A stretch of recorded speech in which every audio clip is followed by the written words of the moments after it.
Hi, welcome back to the iM3 Dental X-ray series. My name is Claire-Louise, Account Manager for Scotland. Today we're going to navigate how to acquire your dental X-rays through positioning while using the 4DC dental generator. Let's make a start. For the purpose of this training video, we'll be showing you how to achieve full mouth canine X-rays in 6 shots. And to do this, we'll be using the iM3 canine positioning poster, a skull to represent the patient, a size 5 CR plate with envelopes and a plate guard, angle guides, swabs, and the 4DC dental generator with the collimator off. First off, let's do a run through on how to move your 4DC.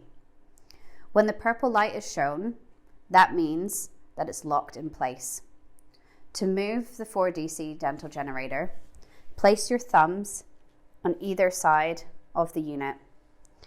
In front of you, you'll see sensors, and then when using your fingers and pressing down on the sensors, the light will show blue, which means that the 4DC can now be moved freely. When you've got your dental generator in position, taking your time, slowly release your fingers away from the sensors to lock that into place. The purple light will then show. Take your thumbs away from the side and step back. You're then ready to take your dental X-ray shot. A top tip on what not to do is if we're going back, pressing my fingers on the sensors till it's highlighted blue. If you rush, it will move very quickly because the sensors are so sensitive. For example, if I move quickly like this, you can see the movement. So always take your time when you're getting your X-ray dental generator into position. Begin with 3 X-rays of the maxilla, with our patient in sternal recumbency, nose forward, before turning the patient over to dorsal recumbency, nose to table, and then repeating these 3 X-rays for the mandible. The first image will be for the canine maxilla premolars and molars. Begin with the size 5 plate, the plate guard, and the 45-degree angle positioner guide. Avoid the common mistake of placing the plate straight into the patient's mouth. This won't achieve the images you want, as canine and feline jaws are not perfectly straight. They are angled rostrally, so it's important to angle the plate with the jawline so the teeth line up parallel along the plate. So take your time. Next, insert the size 5 plate into a size 5 envelope with the marker inserted first, on the bottom left. White side of the plate, which is the exposure side, should go to the black side with the writing on the plate being visible through the envelope. Peel the tape and seal it securely. Insert your plate into the size 5 bite guard with the writing on the plate facing the iM3 logo, written on the guard with the marker being inserted first. The black or exposure side of the plate should be facing up towards you, as this is the exposure side. Take your 45-degree angle guide and secure it under the black side of your plate.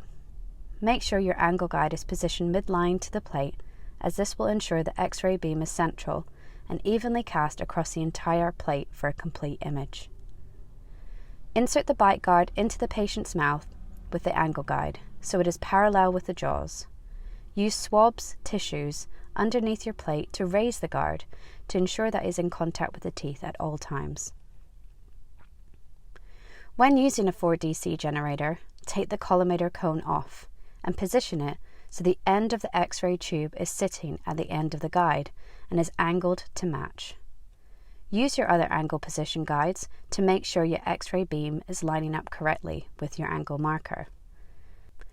This is the shot you want to achieve, being able to see the full canine as well as most of the caudal molar, along with the root structure and pulp pathology. It is key to push the plate as far back as possible into the patient's mouth to make sure you can get the last molar in this shot. If you do not achieve this shot, start again until you can get most of the upper maxilla. Once you are happy with your positioning, take your X-ray and process the image using your CR7.